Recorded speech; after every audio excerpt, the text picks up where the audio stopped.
তারপর হলো ময়েশ্চার অবজারভেশনের ক্ষেত্রে কটন 8 থেকে 12% পর্যন্ত ময়েশ্চার নিতে পারে, উল 15 থেকে 18% পর্যন্ত নিতে পারে। পলিস্টারটা যেহেতু ক্রুড উল থেকে আসে, এটা আসলে বেশি ময়েশ্চার গেইন করতে পারে না, এই জন্য লেস দ্যান 1%। বাট পলিস্টার এরকম নিতে না পারলেও পলিস্টারকে আমরা যখন বিভিন্ন টেকনোলজির মাধ্যমে টেক্সচার্ড ইয়ান দিয়ে আমরা ফেব্রিক তৈরি করি, তখন সেই ডিজাইনের ভিতরে সে চাইলে কিছু ময়েশ্চারকে গেইন করতে পারে, ঠিক আছে। আচ্ছা, then resistance to pilling, shrinkage and degradation, এটা দেখে নেন। আচ্ছা, এখন ফাইবার আসলে গুরুত্ব কি, ঠিক আছে। ফাইবারের গুরুত্ব হলো কমফোর্ট এবং উইরেবিলিটি। ফাইবারের উপর চিন্তা করে আপনি কেমন কমফোর্ট চান এবং আপনার আউটপুটটা মানে ফাইনালি কী ধরনের ফেব্রিক ব্যবহার করবেন, কী ধরনের গার্মেন্টসে ব্যবহার করবেন, তার উপরে ঠিক করতে হবে আপনি কী ধরনের ফাইবার সিলেক্ট করবেন। মনে করেন আপনি যদি চান যে না আমি একটা স্পোর্টস ওয়্যার তৈরি করব যেটা পরে ছেলেমেয়েরা খেলবে, তাহলে সেটা কোন ফাইবারে হওয়া উচিত? সিনথেটিক। কারণ হলো কটনে কি করবে, সে যদি যে ময়েশ্চার গেইন করে ফেলে, ঠিক আছে, এবং যখন যে ঘামায় যাবে, ঘামের পানিতে সে অনেক ভারী হয়ে যাবে, সেটাকে লং টাইম ব্যবহার করা যাবে না, কিছুক্ষণ খেলার পরে সে আর খেলতে পারবে না, ঠিক আছে। আবার পলিস্টারের ভিতরেও যদি আপনি যে বললাম না যে টেক্সচারের মাধ্যমে এমন কিছু আমরা টেকনিক করতে পারি যাতে করে ঘাম তার শরীর থেকে উল্টা আর বাইরের দিকে বের হয়ে আসবে, ঠিক আছে। মানে ভিতরে যে টেক্সচারটা থাকবে সে ঘাম নিবে আর সেটাকে বাইরের দিকে বের করে দিবে, যার কারণে ড্রেসটা দেখে অনেক ভিজা ভিজা লাগলো, যে ব্যবহার করতেছে তার কাছে ডিসকমফোর্ট হবে না। দিস অ্যান্ড টেকনিক, ঠিক আছে।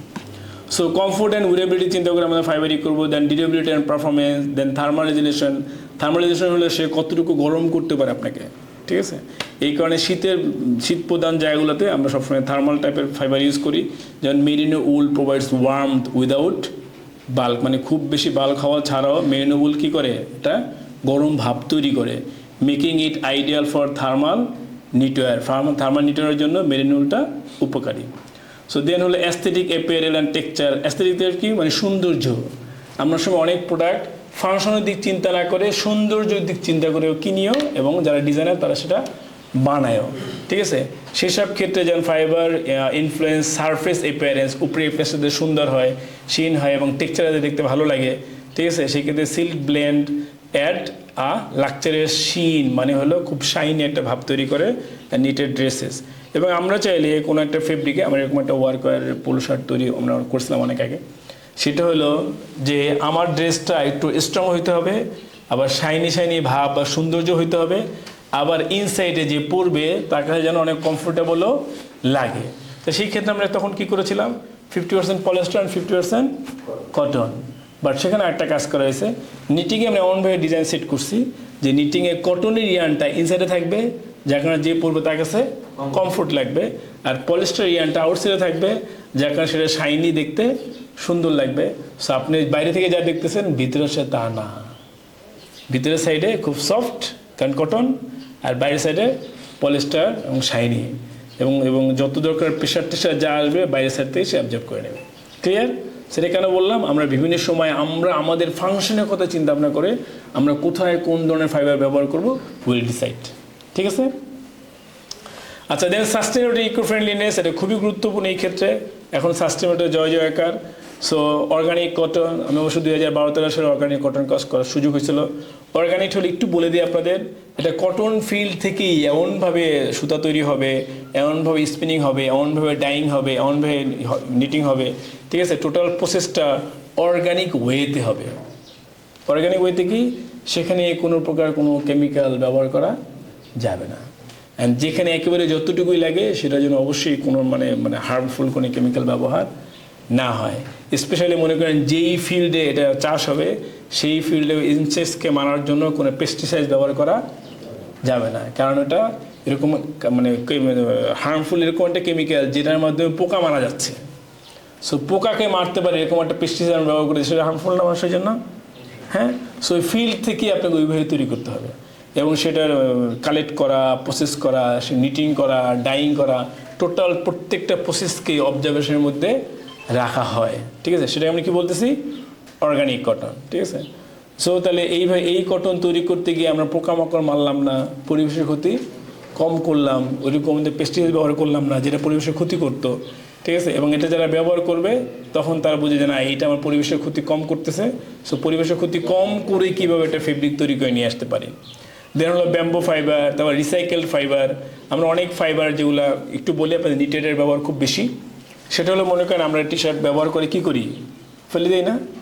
হ্যাঁ, বাট আমি ক্লাসের শুরুতে প্রথমে কী বলছিলাম, আমার গায়ে যা আছে পুরোটাই কি ফাইবার, পুরোটাই ফাইবার।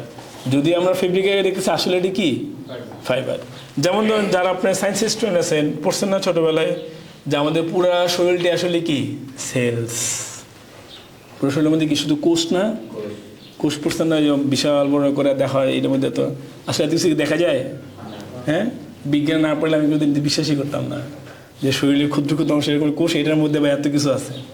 ঠিক আছে, ঠিক তেমনি আমাদের গার্মেন্টসটার টোটালটাই কি ফাইবার। ঠিক আছে, জাস্ট ফাইবারের সন্নিবেশ, আমি কিভাবে সেটাকে স্পিনিং করে সুতা বানাচ্ছি, তারপর সেটাকে ফেব্রিক বানাচ্ছি।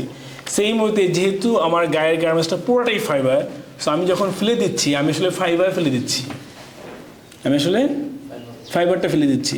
সো এই জন্য কী করা হয়, এই গার্মেন্টসটাকে নিয়ে আবার রিসাইকেল করা হয়, মানে একেবারে চুরমার টুকরো টুকরো করতে করতে সেই ফাইবারটাকে আবার ফাইবারের শেপে নিয়ে আসা হয়। এখন এটা যেহেতু ব্যবহার করা হয়, ব্যবহারের কারণে সেই ফাইবার যে স্ট্রেংথ, প্রথম দিন আলোচনা করলাম স্ট্রেংথ নিয়ে, সেই স্ট্রেংথটা আর থাকে না। ঠিক আছে, এই কারণে তখন ওই রিসাইকেল ফাইবারের সঙ্গে আবার পলিস্টার মিক্স করা হয়।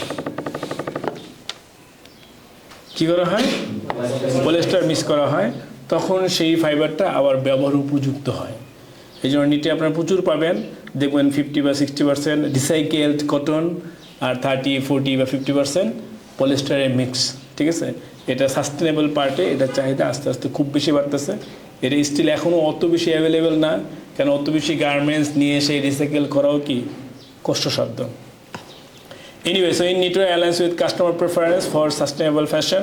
So sustainable eco-friendly fashion এ বায়ার যখন যেভাবে চাবে আপনাকে ফাইবারটা সেভাবেই কালেক্ট করতে হবে। এখন আমরা